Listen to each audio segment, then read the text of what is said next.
से होता होता यहाँ आ जाए और यहाँ जीवात्मा का प्रकाश एक समूह बना ले और यहाँ आकर के समूह बना करके और फिर एक फोकस बन जाए, जैसे टार्च दूर मारते हो तो फोकस बन जाता है, इस तरह से तो इधर का ख्यालात, इधर का ध्यान, ये सब खत्म हो गया।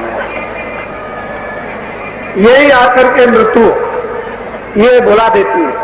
जब सिमटाव होता है मृत्यु के वक्त में, तो जब सिमटने लगती है तो ये हड्डियां टूटती हैं। वो पहले यहां तक तोड़ देगा, इनको उठने नहीं देगा, उसी के साथ में ये टूट जाएंगे ये, और अंदर से चट चट चट चट जैसे सूखी लकड़ी तोड़ते हो और आवाज होती है, ऐसे ही उसकी जब ये हड्डियां टूटती है तो चट चट उसको आवाज कानों में सुनाई देती है और अघोर पीड़ा होती है। और जब वो छिड़काव होते होते यहाँ आ जाता है तो ये कमर का हिस्सा लुंज हो जाता है, ये बिल्कुल उठ नहीं सकता। लोग कहते हैं अब उठा नहीं जाता है। यहाँ ये सब ये हड्डियां चटक जाएंगी, सब की सब ऐसी टूटती है जो मुकदरों से मार रहा हो, लोहे के मुकदर चल रहे हो और हड्डियां टूट रही हो।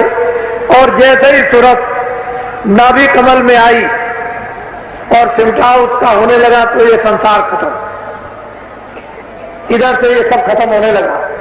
और वो दीवार जो आपने बना करके खड़ी की थी वो एकदम से गिरने लगी आपके सामने ही, और पूरा आपको अनुभव होता जाता है कि महल गिर रहा, एकदम से गिरता चला जा रहा। वो कोई एक मकान नहीं टूटता है, समूचा संसार जिसमें आप रह रहे थे वो सब का सब टूट करके गिर रहा और धुआं बन रहा।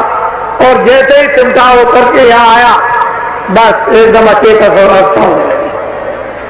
कोई बुलाएगा, बोलेगा, कोई कुछ कहेगा, बोल दो, कुछ सुन लो, कुछ नहीं, बिल्कुल एकदम मकान से सुनाई देना है और न आंख से दिखाई देना, न बोल सकता वो एकदम अचेतन अवस्था। और जैसे ही चिमटा होकर आया उसे फौरन शरीर से एक झटके में अलग कर दिया। ये आपकी यहाँ पर मृत्यु हो जाती है। यहाँ पर संसार एक महल का घर, ये झरझर झरझर झरझर जुए की तरह से टूट करके तुम्हारे सामने गिर जाता है और बस कैसे चले जाते हो, जैसे कि मतलब ढेला फेंक दिया, ले गए हो।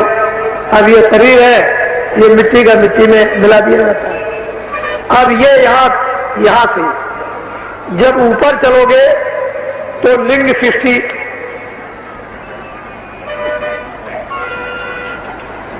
इसके नीचे जो भी है वो पिंड सृष्टि, इसका आहार फल फूल अनाज दूध घी, इससे ही ये शरीर जीवित रहेगा, हवा लेगा, पानी पिएगा। अगर ये चीजें नहीं मिलेंगी तो ये शरीर नहीं रहेगा। जब ये सूरत इसके ऊपर में सामने चलेगी तो वो लिंग सृष्टि है, देव सृष्टि, उसको देव सृष्टि कहते हैं, सिद्ध सृष्टि कहते हैं, उसको ब्रह्मा सृष्टि कहते हैं, वैकुंठ सृष्टि, स्वर्ग सृष्टि कहते हैं, सूर्य सृष्टि, चंद्र सृष्टि कहते हैं। वो लोग बड़े बड़े लोग हैं। उस लिंग सृष्टि में 14 भवन मुसलमानों को बताया गया, 14 तबक अलग अलग विभाजित है।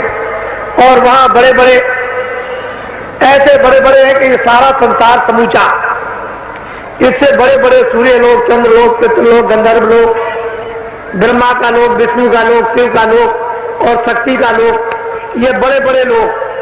उन लोगों में जब ये गिलास, ये कपड़ा पंच भौतिक उतर जाता है और जब उसमें पहुंचते हो तो वहां देवताओं का साक्षात्कार।